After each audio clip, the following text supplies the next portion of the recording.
അൽഫോൻസാപുരം ഇടവകയുടെ വിശീത്ത നടത്തുന്ന ദിവസങ്ങളാണ് ഇന്നലെയും ഇന്നും.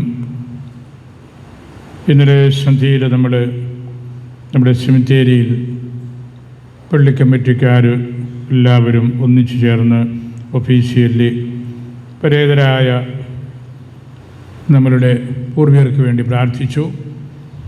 സെമിത്തേരി അല്പം അകലെയായതുകൊണ്ട് കുർബാന കഴിഞ്ഞ് എല്ലാവർക്കും ഇവിടേക്ക് പോകാൻ ബുദ്ധിമുട്ടുള്ളത് കൊണ്ടാണ് കർമ്മം ഇന്നലെ സെമിത്തേരിയിൽ വിയാരിച്ചിനോട് ചേർന്ന് നമ്മൾ പോയത്.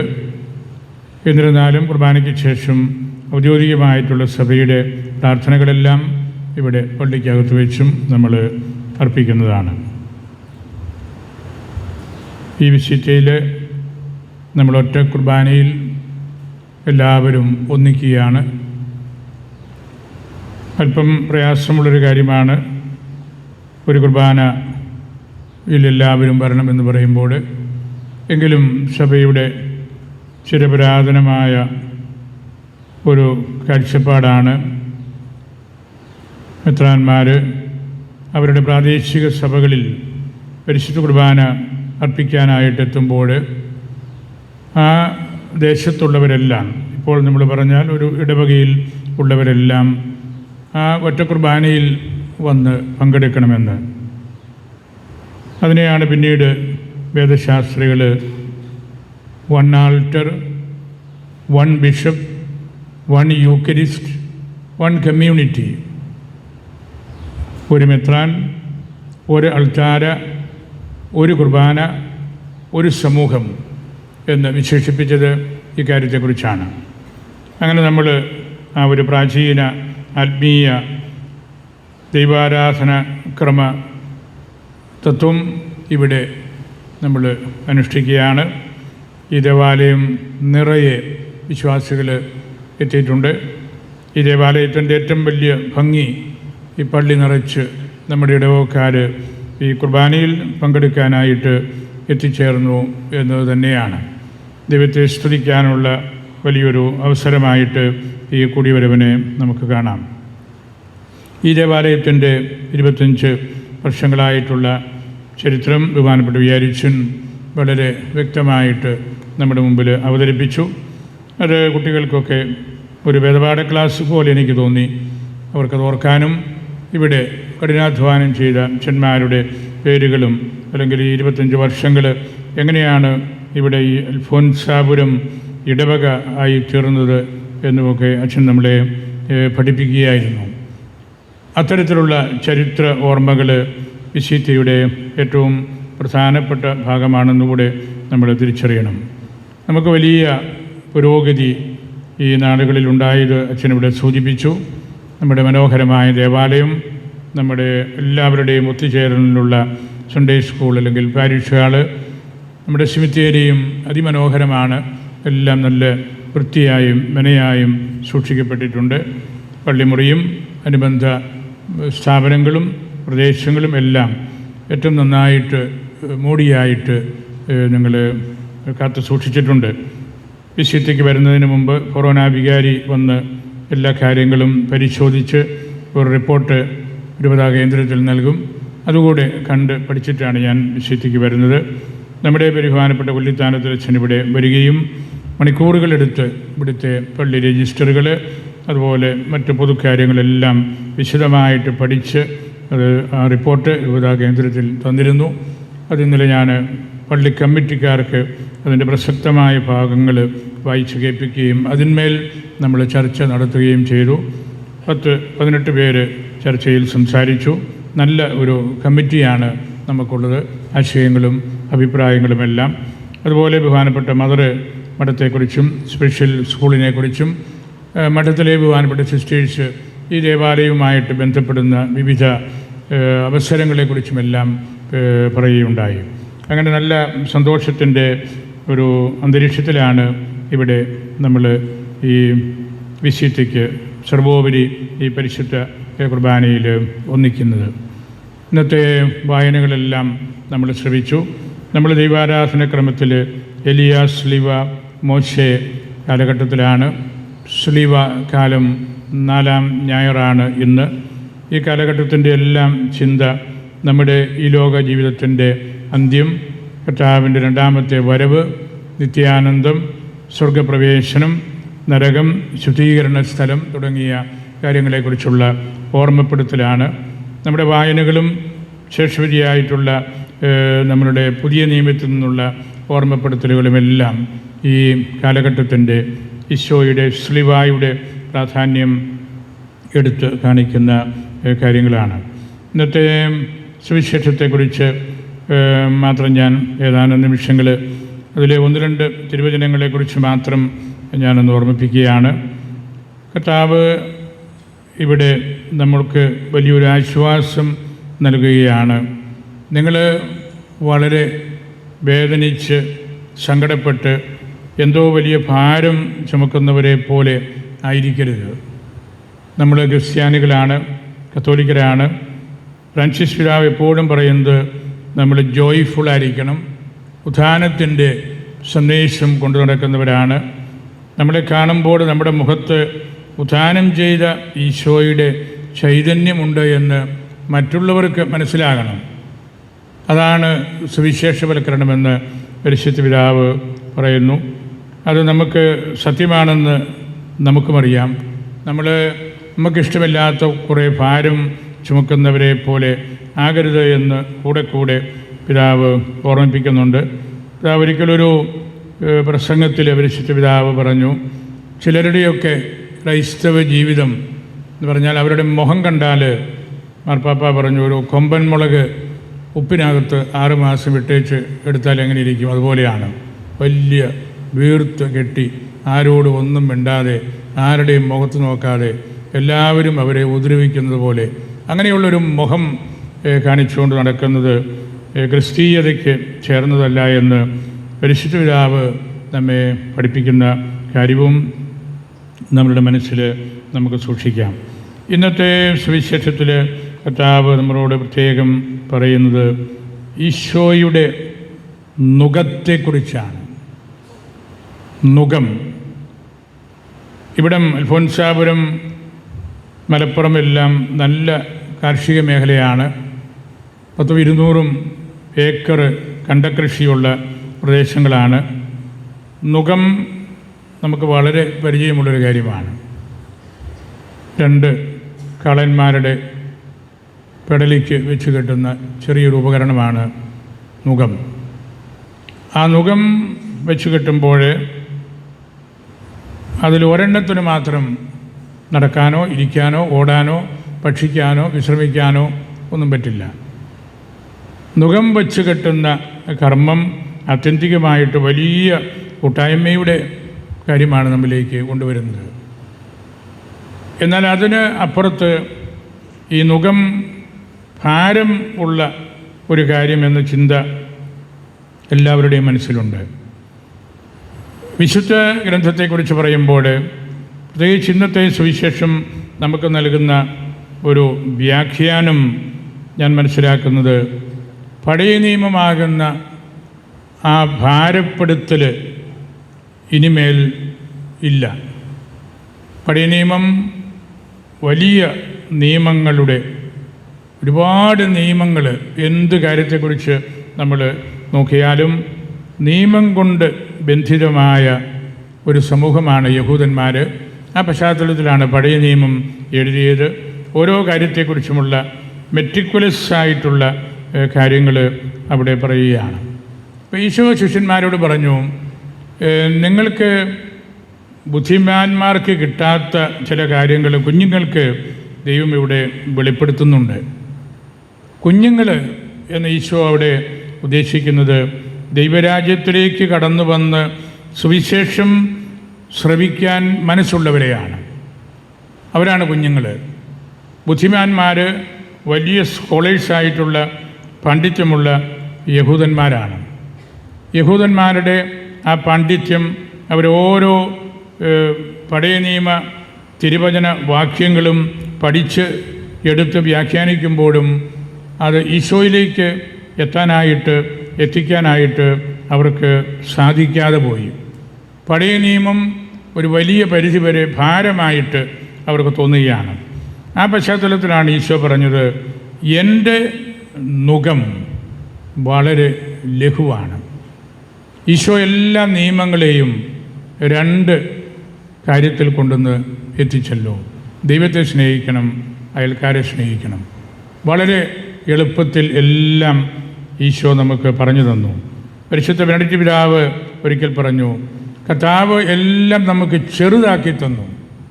ഒരുപാട് കൽപ്പനകൾ, 700ഓളം നിയമങ്ങളുള്ള പഴയ നിയമം, അത് മോശ ഒന്ന് ചെറുതാക്കി 10 കൽപ്പനകളിലാക്കി.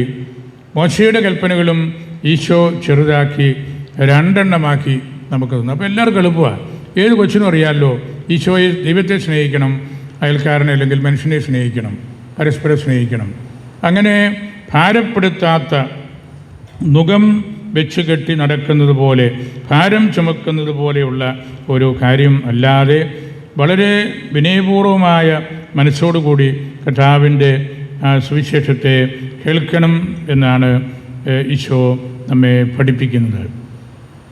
യോക്ക്, നുകം എന്നത് ഒരു മെറ്റഫറാണ്, ഒരു കാര്യം പഠിപ്പിക്കാനുള്ളൊരു ഉപാധിയാണ്.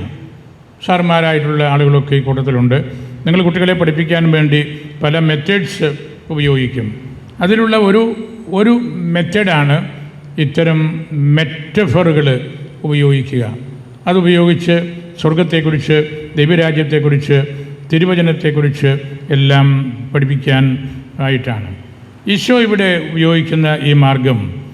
There is an unmistakable link between old testament and new testament. പഴയ നിയമവും പുതിയ നിയമവും തമ്മിൽ ഒരിക്കലും തെറ്റിപ്പോകാത്ത ഒരു ബന്ധം ഉണ്ടെന്ന് ഈശോ ഇവിടെ സ്ഥാപിക്കുകയാണ്. പഴയ നിയമത്തെ തള്ളിക്കളയുകയല്ല, പഴയ നിയമത്തിൽ മറഞ്ഞിരിക്കുന്നത് ഈശോയാണെന്ന് അവിടുന്ന് സ്ഥാപിച്ചെടുക്കുകയാണ്. പഴയ നിയമത്തിലെ ഓരോ വാക്യത്തിലും കർത്താവ് മറയ്ക്കപ്പെട്ടവനെ പോലെ ആണ്. പുതിയ നിയമത്തിലെ ഓരോ വാക്യവും ഉത്ഥാനം ചെയ്ത ഈശോയെക്കുറിച്ചുമാണ്.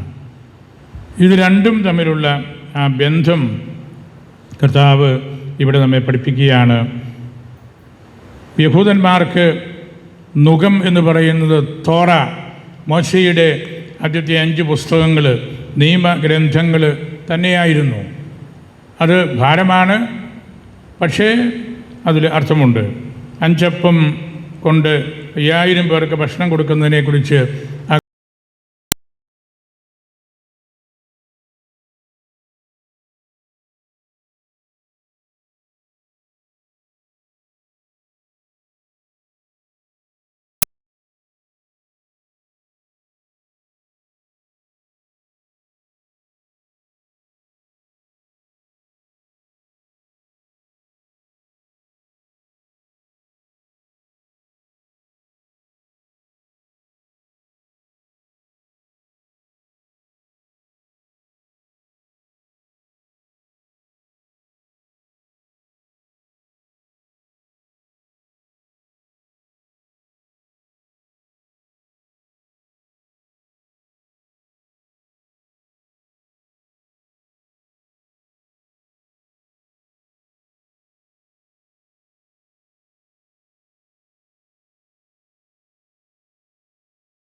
ദിവസങ്ങളില്ല.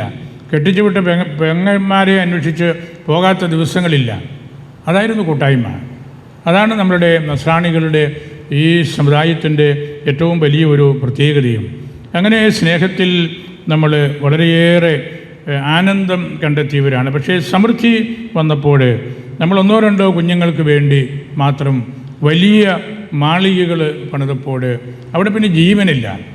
നമ്മുടെ വേദപുസ്തകത്തിൽ വായിക്കുന്ന ആ ഉപമയുടെയും ഒരർത്ഥം അതാണ്. കെട്ടിടം പൊളിച്ച് വലുതാക്കുമ്പോൾ നിൻ്റെ ജീവൻ എടുത്താൽ എന്ത് ഫലം എന്ന് പറഞ്ഞാൽ മരണപ്പെട്ടു പോകുന്നു എന്നർത്ഥം മാത്രമല്ല. ഓരോ മുറിക്കകത്തും ഓരോ കുഞ്ഞു കൊച്ച് ഇരിക്കുകയാണ്, ഒരു ബന്ധവുമില്ല, വലിയ കെട്ടിടമാണ്, ജീവനില്ലല്ലോ. കെട്ടിടം പൊളിച്ച് വലുതാക്കി പണിയുമ്പോൾ ജീവനെടുത്താൽ നിങ്ങൾ തമ്മിലുള്ള ആ സന്തോഷം ഇല്ലാതെ പോയാൽ എന്ത് പ്രയോജനം? അതാണ് അതിൻ്റെ പ്രായോഗികമായിട്ടുള്ള ഉന്നം. ഒരുപാട് നമ്മൾ വിഷമിച്ച് കഴിയുമ്പോൾ യാക്കോബ് പാറയിൽ കിടന്ന് രാത്രിയിൽ ഒരു കരിങ്കല്ല് തലയണയാക്കി ഉപയോഗിച്ച് മുകളിലോട്ട് നോക്കിയപ്പോൾ സ്വർഗം കാണുകയും സ്വർഗത്തിലേക്ക് വരെ എത്താവുന്ന ഗോവണി സ്വപ്നം കാണുകയും ചെയ്തു. ആ സ്ഥലത്തിന് അദ്ദേഹം ബഥേൽ, ഹൗസ് ഓഫ് ഗോഡ്, ദൈവത്തിൻ്റെ വീടെന്ന് പേരിട്ടു. എത്ര ക്ലേശകരമായ ഒരു രാത്രിയായിരുന്നു അത്. നടന്നു പോവുകയാണ്, പാർക്കുവാനിടമില്ല. ഒരു പാറ കണ്ടപ്പോൾ അവിടെ കിടക്കാമെന്ന് വിചാരിച്ചു. കിടക്കുമ്പോൾ ഒരു തലയണ വേണം. ഒരു കല്ല് കഷ്ണം കണ്ടു, അതെടുത്ത് തലയ്ക്ക് വെച്ചു. അങ്ങനെ കിടന്ന് മുകളിലേക്ക് നോക്കിയപ്പോൾ സ്വർഗം കാണുകയാണ്, ഗോവണിപ്പൊടി കാണുകയാണ്.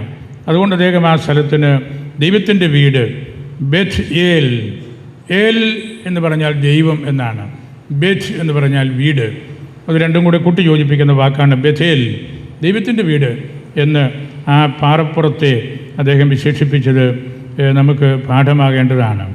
ഭൗതിക വസ്തുക്കളുടെ ഭാരം വളരെ വലുതാണ്. സമ്പത്ത് കൂടുമ്പോൾ വലിയ ബുദ്ധിമുട്ടുകളുണ്ടാകാം. ഭൗതിക വസ്തുക്കളിലാണ് വാസ്തവത്തിൽ ഇന്ന് നുകമായിട്ട് മാറുന്നത്. ജോഷുവയുടെ പുസ്തകത്തിൽ ജെറീക്കോയുടെ ഭിത്തി തകർക്കുന്ന സംഭവം നമ്മൾ വായിക്കുന്നുണ്ട്. ഭിത്തി തകർത്തു, പട്ടണം പിടിച്ചെടുത്തു. അവിടെ നിന്ന് ഒന്നും എടുക്കരുത് എന്ന് അവർ ഇസ്രായേൽക്കാർ തീരുമാനിച്ചു. ഒന്നും നമ്മൾ മോഷ്ടിച്ചുകൊണ്ട് പോകരുത്. പക്ഷേ അവരിൽ ഒരുവൻ, ആഖാൻ എന്ന വ്യക്തി, സ്വർണം, വെള്ളി എന്നിവ മോഷ്ടിച്ചു. അവിടെ യോശുവയുടെ പുസ്തകം 7:21 പറയുകയാണ്, ഞാൻ കണ്ടു, മോഹം തോന്നി, എടുത്തു. ഒന്നും നമ്മൾ അവിടെ നിന്ന് മോഷ്ടിക്കരുത്, എടുക്കരുതെന്ന് പറഞ്ഞു പോയവർ, അവരിൽ ഒരാൾ ആഖാൻ, ഞാൻ കണ്ടു, മോഹം തോന്നി, എടുത്തു. അതിനെക്കുറിച്ച് നമുക്ക് പറയാവുന്നത്, പാപം കടന്നു വരുന്ന ജനാലകളാണ് കണ്ണുകൾ. അവിടെ ചെന്ന് സ്വർണം കണ്ടപ്പോൾ, വെള്ളി കണ്ടപ്പോൾ തീരുമാനങ്ങളൊക്കെ മാറിപ്പോയി. അത് അദ്ദേഹം എടുത്തു. അത് പിന്നീട് അദ്ദേഹത്തിന് വലിയ നുകമായിട്ട്, ഭാരമായിട്ട്, പഴയ നിയമത്തിലെ നുകമായിട്ട്, സുവിശേഷവുമായിട്ട് ബന്ധമില്ലാത്ത നുകമായിട്ട് മാറുകയാണ്. അതുപോലെ തന്നെ രാജാക്കന്മാരുടെ പുസ്തകം 2-ാം പുസ്തകത്തിൽ നാമാൻ എന്ന കുഷ്ഠരോഗിയുടെ രോഗശാന്തി നമ്മൾ വായിക്കുന്നുണ്ട്. നാമാനോട് എലീഷ പ്രവാചകൻ പറഞ്ഞു, യോർദാൻ നദിയിൽ പോയി 7 തവണ മുങ്ങുക. അങ്ങനെ കുളിച്ച് കയറുമ്പോൾ നിൻ്റെ രോഗമെല്ലാം മാറും. എന്നാൽ ഈ പ്രവാചകൻ എലീഷ നാമാനിൽ നിന്ന് ഒരു പ്രതിഫലവും മേടിച്ചില്ല. അന്നെല്ലാം യഹൂദ വൈദികർക്കും എല്ലാം വീട്ടുകാരും സ്വന്തക്കാരും എല്ലാം സമ്മാനങ്ങൾ കൊടുക്കും. പക്ഷേ എലീഷ ഈ ഭൃത്യനിൽ നിന്ന് ഒന്നും വാങ്ങിച്ചില്ല. എന്നാൽ എലീഷായുടെ കൂട്ടത്തിൽ വന്ന ഗഹസി എന്ന പേരുള്ളയാൾ ഈ കുഷ്ഠം മാറിയ നാമാനിൽ നിന്ന് സമ്മാനം ചോദിച്ചും വാങ്ങിച്ചു. അദ്ദേഹത്തിന് ആ രോഗം കിട്ടുകയാണ്, കുഷ്ഠം. അതേക്കുറിച്ച് പറയുന്നത്, നാമാൻ്റെ സ്വത്ത് പങ്കിട്ടവൻ അവൻ്റെ രോഗവും പങ്കിട്ടു, കുഷ്ഠം. നാമാൻ കുളിച്ച് കയറി രോഗം മാറി. പ്രവാചകൻ ഒന്നും പ്രതിഫലം വാങ്ങിച്ചില്ല. കൂട്ടത്തിൽ ചെന്നയാൾ കൈനീട്ടി പണം വാങ്ങിച്ചു. അത് ആ നിമിഷം സന്തോഷം തോന്നി. പക്ഷേ നാമാൻ്റെ സ്വത്ത് പങ്കിട്ടവൻ അവൻ്റെ രോഗവും പങ്കിടണം എന്ന് അതിലൂടെ വേദപുസ്തകം നമ്മെ പഠിപ്പിക്കുകയാണ്. അങ്ങനെ അദ്ദേഹത്തിന് കുഷ്ഠം എന്ന നുകം പിടിക്കുകയാണ്. വലിയ ഭാരമാണ്. സമൂഹത്തിൽ ജീവിക്കാനൊക്കെയില്ല, എവിടെയെങ്കിലും പോയി ഒളിച്ച് ജീവിക്കണം. അങ്ങനെ നമ്മൾ പഴയ നിയമത്തിൻ്റെക്ക് നോക്കുമ്പോൾ നുകങ്ങൾ ചോദിച്ചു വാങ്ങിയ ആളുകളെ ആണ് നമ്മൾ കണ്ടുമുട്ടുന്നത്. അവിടെയാണ് ഈശോ പറഞ്ഞത് ഇന്നത്തെ സുവിശേഷത്തിൽ, എന്നെ കണ്ടു പഠിക്കുക, ശാന്തമായിട്ടിരിക്കൂ, വിനയപൂർവ്വം പെരുമാറൂ, വിനയഭാവത്തോടു കൂടി ജീവിക്കൂ തുടങ്ങിയ കാര്യങ്ങൾ നമ്മൾ പ്രത്യേകമായിട്ട് മനസ്സിലാക്കണം. വേദപുസ്തകം ബൈബിള് വ്യാഖ്യാനിക്കുമ്പോൾ, പ്രത്യേകിച്ച് പഴയ നിയമം, അതിൽ പതിരും മണികളും ഉണ്ടെന്ന് നമ്മൾ തിരിച്ചറിയണം. ഒരുപാട് കാര്യങ്ങൾ പറഞ്ഞാണ് നമ്മൾ ഒരു ആശയത്തിലേക്ക് വരുന്നത്. ഒത്തിരി കാര്യങ്ങൾ നമുക്ക് മനസ്സിലാക്കാത്തത് കാണും. ബൈബിള് സഭയുടെ ഗ്രന്ഥമാണ്. ബൈബിൾ കാനോനാകൾ നൂറ്റാണ്ടുകളിലൂടെയാണ് നിശ്ചയിക്കപ്പെട്ടത്. 70 അല്ലെങ്കിൽ 72 പുസ്തകങ്ങൾ ഒറ്റ ബൈബിളിൽ എന്ന് നമ്മൾ പറയുമ്പോൾ, നൂറ്റാണ്ടുകളിലൂടെ വളർന്നു വന്ന ഒരു നിയമസംഹിത കാനോനാകളാണ് അതിനെ അങ്ങനെ നിശ്ചയിച്ചത്. അതിനുവേണ്ടി യഹൂദ ക്രൈസ്തവ പാരമ്പര്യങ്ങളിലൂടെ നൂറ്റാണ്ടുകൾ നമ്മൾ യാത്ര ചെയ്തു. ശരിക്കും ഒരു കാനനൈസേഷൻ നടത്തിയിട്ടാണ് ബൈബിളിലെ കാനൻസ് സഭ നിശ്ചയിച്ചത്. ഒരു കാനനൈസേഷൻ നടക്കുമ്പോൾ, ഒരാളെ വിശുദ്ധനാക്കുമ്പോൾ, അൽഫോൻസാമയെ വിശുദ്ധയാക്കിയപ്പോൾ എത്രയോ വർഷങ്ങൾ നമ്മൾ നോക്കിയിരുന്നു. എന്തുമാത്രം എഴുത്തുകൾ നമ്മൾ പരിശുദ്ധ സിംഹാസനത്തിന് എഴുതി. അതാണ് കാനനൈസേഷൻ. അതിൻ്റെ അവസാനം പരിശുദ്ധ പിതാവ് ആ വ്യക്തിയെ വിശുദ്ധ എന്ന് പ്രഖ്യാപിക്കുന്നതാണ് കാനനൈസേഷൻ. ഈ ബൈബിളും ഒരു അർത്ഥത്തിൽ പറഞ്ഞാൽ ഇതുപോലുള്ള കാനനൈസേഷൻ പ്രോസസ്സിന് വിധേയപ്പെട്ടിരുന്നു. അങ്ങനെയാണ് വേദപുസ്തകത്തെ നമ്മൾ 72 ആക്കിയത്. അതിൽ നിന്ന് നമ്മൾ ഒരുപാട് പുസ്തകങ്ങൾ അപ്രമാണിക ഗ്രന്ഥങ്ങളായിട്ട് തള്ളിക്കളഞ്ഞു. പഠിക്കേണ്ട ആവശ്യമില്ല എന്ന് പറഞ്ഞ് തള്ളിക്കളഞ്ഞു. സുവിശേഷങ്ങൾ തന്നെ 4-ൽ കൂടുതലുണ്ട്. തോമായുടെ സുവിശേഷമുണ്ട്, മറ്റു ശ്ലീഹന്മാരുടെ സുവിശേഷമുണ്ട്. അത് വേണ്ട, അതിൽ സത്യവിശ്വാസത്തിൽ നിന്ന് മാറിപ്പോകുന്ന ഘടകങ്ങളുണ്ട് എന്ന് സഭയുടെ കാനൻ നിശ്ചയിച്ചുകൊണ്ടാണ് അത്തരത്തിലുള്ള ഒരു പ്രോസസ്സിങ് നടത്തേണ്ടി വന്നത്. ഞാൻ ഈ ഉദാഹരണങ്ങൾ പറഞ്ഞത്, ഈ തിരുവചന ഭാഗങ്ങൾ നമ്മൾ വായിക്കുമ്പോൾ നിരന്തരമായിട്ട് കർത്താവിൻ്റെ സുവിശേഷത്തിൻ്റെ സത്യസന്ധമായ നിലപാടിലേക്ക് നമുക്ക് എത്താനായിട്ട് സാധിക്കണം. ഭാരപ്പെടുത്തുന്ന കാര്യങ്ങളുമായിട്ട് അല്ല നമ്മൾ നീങ്ങേണ്ടത്. വളരെ അനാവശ്യമുള്ള ഗൗരവഭാവം നടിക്കുന്നതല്ല ക്രിസ്തീയ ജീവിതം എന്ന് വേദപുസ്തകവും പരിശുദ്ധ മാർപ്പാപ്പമാരുമൊക്കെ നമ്മെ പഠിപ്പിക്കുന്ന കാര്യം നമ്മൾ തിരിച്ചറിയണം. ഓരോ ദിവസവും ഈശോയിലേക്ക് എത്തണം. നമ്മൾ അൽഫോൻസാമയുടെ പള്ളിയാണ്, ഏറ്റവും വലിയ വിശുദ്ധയാണ്, ഭാരതത്തിൻ്റെ അഭിമാനമാണ്, പാലായുടെ അഭിമാനമാണ്. ഇതെല്ലാം നമ്മൾ പറയുമ്പോഴും നമ്മൾ അൽഫോൻസാമയിൽ മാത്രം എത്തി നിൽക്കുകയല്ല, അൽഫോൻസാമയിലൂടെ ഈശോയിലെത്താൻ വേണ്ടിയാണ്. അൽഫോൻസാമയുടെ മാധ്യസ്ഥമാണ് നമ്മൾ അപേക്ഷിക്കുന്നത്. കൃപയും അനുഗ്രഹവും കർത്താവിൽ നിന്നാണ് വരേണ്ടത്. നമ്മൾ സെബസ്ത്യാനോസിൻ്റെ അമ്പ് എടുക്കുമ്പോൾ അത് വെറും നമ്മളൊരു അമ്പെടുക്കുകയല്ല. സെബസ്ത്യാനോസ് എന്ന വ്യക്തി ജീവിച്ച ആ ജീവിതം, അദ്ദേഹം അനുഭവിച്ച കഷ്ടപ്പാടുകൾ, അദ്ദേഹം ഈശോയ്ക്ക് വേണ്ടി സഹിച്ച സഹനങ്ങൾ, നമ്മളൊരു അമ്പെടുക്കുമ്പോൾ ആ സെബസ്ത്യാനോസിനെ തന്നെയാണ് മുഴുവനായിട്ട് കാണുന്നത്. ആ ജീവിതത്തെയാണ് നമ്മൾ കാണുന്നത്. ആ ജീവിതത്തെ കാണുമ്പോൾ അതിൻ്റെ അർത്ഥം ഈശോയുടെ ശരീരത്തിൽ ഏറ്റ പരിക്കുകളാണ് എന്ന് നമ്മൾ തിരിച്ചറിയണം. അൽഫോൻസാമയിലൂടെ നമ്മൾ കർത്താവിലെത്തുമ്പോഴാണ് ഈ അൽഫോൻസാപുരത്തിൻ്റെ ശരിക്കുള്ള അർത്ഥവും നമ്മൾ മനസ്സിലാക്കുന്നത്. 25 വർഷങ്ങളായിട്ട് നമ്മളിവിടെ ഒന്നിച്ചു ചേർന്ന് ഒരിടവക ആയി വന്നതിൻ്റെ സന്തോഷം ബഹുമാനപ്പെട്ട വികാരിച്ചൻ നമ്മളെ വിശദമായിട്ട് അറിയിച്ചു. നമുക്ക് വലിയൊരു ദിവസമാണിന്ന്. ഈ ദേവാലയം നിറയെ ഇടവകക്കാരെല്ലാം ഒന്നിച്ചു ചേർന്ന് ഈ കുർബാന അർപ്പിക്കാനായിട്ട് സാധിക്കുന്നത്. നിങ്ങളെല്ലാവരെയും ഞാൻ പ്രത്യേകമായിട്ട് ഓർക്കുന്നു. വിശുദ്ധിക്ക് വേണ്ടി നിങ്ങൾ നല്ലതുപോലെ ഒരുങ്ങി ഈ പള്ളിയും പരിസരവും പള്ളിമുറിയും ഇന്നലത്തെ നമ്മുടെ സെമിത്തേരി സന്ദർശനവും പ്രാർത്ഥനയും പങ്കുവയ്ക്കലും ഭക്ഷണവും എല്ലാം ആ തരത്തിൽ വലിയ സ്നേഹത്തിൻ്റെ കൂട്ടായ്മയുടെ കുടുംബാന്തരീക്ഷത്തിൻ്റെ അനുഭവമായിരുന്നു. അങ്ങനെ നമുക്ക് നമ്മുടെ ജീവിതത്തെ പരിശോധിക്കണം. നമ്മളുടെ തിരുക്കർമ്മങ്ങൾക്ക് ശേഷം നമ്മൾ പാരിഷ് ഹാളിൽ ചെറിയൊരു മീറ്റിംഗ് കൂടെ ഉണ്ട്. അതിനുശേഷം ഞാൻ 12 മണിയോടുകൂടെ എനിക്ക് പോകണം. എനിക്ക് KCCയുടെ സമ്മേളനം നമ്മുടെ ഭാസ്കർ ഇൻസ്റ്റിറ്റ്യൂട്ടിലുണ്ട്. അതുകൊണ്ടുകൂടിയാണ് ഇന്നലെ സെമിത്തേരി സന്ദർശനം നമ്മൾ തീർത്തത്. പക്ഷേ അതിൻ്റെ പ്രാർത്ഥനകളെല്ലാം പള്ളിയിൽ നമ്മൾ വീണ്ടും ചൊല്ലും, അപേക്ഷിക്കും. ബഹുമാനപ്പെട്ട വികാരിച്ചനെ ഞാൻ പ്രത്യേകമായിട്ട് ഓർത്ത് നന്ദി പറയുന്നു. അച്ഛൻ നല്ലൊരു ജപാലകനാണ്, നന്നായിട്ട് പ്രാർത്ഥിക്കുന്നയാളാണ്, നല്ല മിഷണറി അനുഭവം ഉള്ളയാളാണ്. അച്ഛൻ മനസ്സായിട്ട് മിഷനിൽ പോയി വർക്ക് ചെയ്യാം എന്ന് പറയുകയും അവിടെ വർഷങ്ങൾ ചെലവഴിക്കുകയും ചെയ്തു. നല്ല ഒരു ഇടപെടലിലൂടെ ഇവിടുത്തെ കമ്മിറ്റിയെയും ഇടവക്കാരെയും എല്ലാം ഒന്നിച്ചു നിർത്താനായിട്ട് അച്ഛന് സാധിച്ചു. ലിറ്റർജിയുടെ കാര്യത്തിൽ അച്ഛന് വലിയ താല്പര്യമുണ്ട്.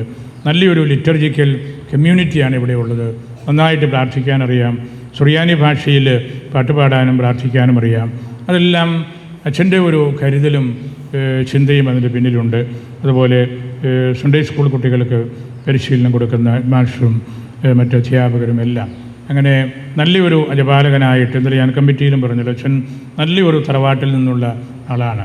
ചെറുപ്പങ്കിലെ ഏറ്റവും നല്ല പുരാതന കുടുംബങ്ങളിൽ ഒന്നാണ് അച്ഛൻ്റെ വീട്. ചാവേലിൽ ഒത്തിരി അച്ഛന്മാരും പ്രഗത്ഭരായ അഡ്വക്കേറ്റ്സും ജസ്റ്റിസും എല്ലാമുള്ള ഒരു തറവാടാണ്.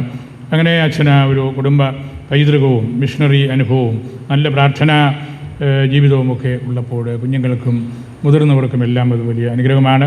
ഞാൻ സമർപ്പിതരെയും പ്രത്യേകമായിട്ട് ഓർക്കുന്നു. അവർ വളരെ മനോഹരമായ രീതിയിൽ അവരുടെ സ്പെഷ്യൽ സ്കൂള് കൊണ്ടുനടക്കാൻ സാധിക്കുന്നുണ്ട്. നല്ലവണ്ണം കുട്ടികൾ ഇതിനകത്തുണ്ട്. അവരെ പരിശീലിപ്പിച്ച് അവർക്ക് നല്ലൊരു ജീവിത മാർഗം കാണിച്ചു കൊടുക്കുന്നതിൽ നിങ്ങളും അച്ഛനും കാണിക്കുന്ന ആ ഒരു താല്പര്യത്തെയും ഞാൻ പ്രത്യേകമായിട്ട് ഓർക്കുന്നു. നമ്മുടെ രൂപതയുടെ പ്ലാറ്റിനം 75 വർഷങ്ങൾ പൂർത്തിയായിക്കൊണ്ടിരിക്കുകയാണ്. അതിനോടനുബന്ധിച്ചുള്ള കർമ്മങ്ങൾ പലതും കഴിഞ്ഞു. ഇനിയും ഒരു വർഷം നീണ്ടു നിൽക്കുന്ന കാര്യങ്ങളാണ്. നിങ്ങൾക്ക് സമയാസമയങ്ങളിൽ അതിൻ്റെ അറിയിപ്പുകൾ എല്ലാം കിട്ടും. അതിൽ നിങ്ങൾ സാധിക്കുന്നിടത്തോളം ആളുകൾ പങ്കെടുക്കണം, പഠിക്കണം, പ്രാർത്ഥിക്കണം, പൊതു സമ്മേളനങ്ങൾക്ക് വരണം, ഇടവകാതലത്തിലുള്ള കൂട്ടായ്മകളിൽ നിങ്ങൾ പങ്കുചേരണം. അതെല്ലാം ബന്ധപ്പെട്ടവരെ ഏൽപ്പിച്ചിരിക്കുന്ന ശുശ്രൂഷകരെ നിങ്ങൾ ശ്രമിക്കണം എന്നുകൂടി ഞാൻ ഓർമ്മിപ്പിക്കുകയാണ്. ഞാൻ എൻ്റെ വാക്കുകൾ സ്വീകരിക്കട്ടെ. നിങ്ങൾ ഇതുപോലെ എല്ലാവരും ഈ പ്രഭാതത്തിൽ ഒന്നിച്ച് വന്നതിന് എനിക്ക് അതിയായ സന്തോഷമുണ്ട്. നിങ്ങളെല്ലാവരെയും ഞാൻ പരിശുദ്ധ അൽഫോൻസാമ്മയ്ക്ക് സമർപ്പിച്ച് മധ്യസ്ഥം പ്രാർത്ഥിച്ച് എൻ്റെ വാക്കുകൾ സ്വീകരിക്കും.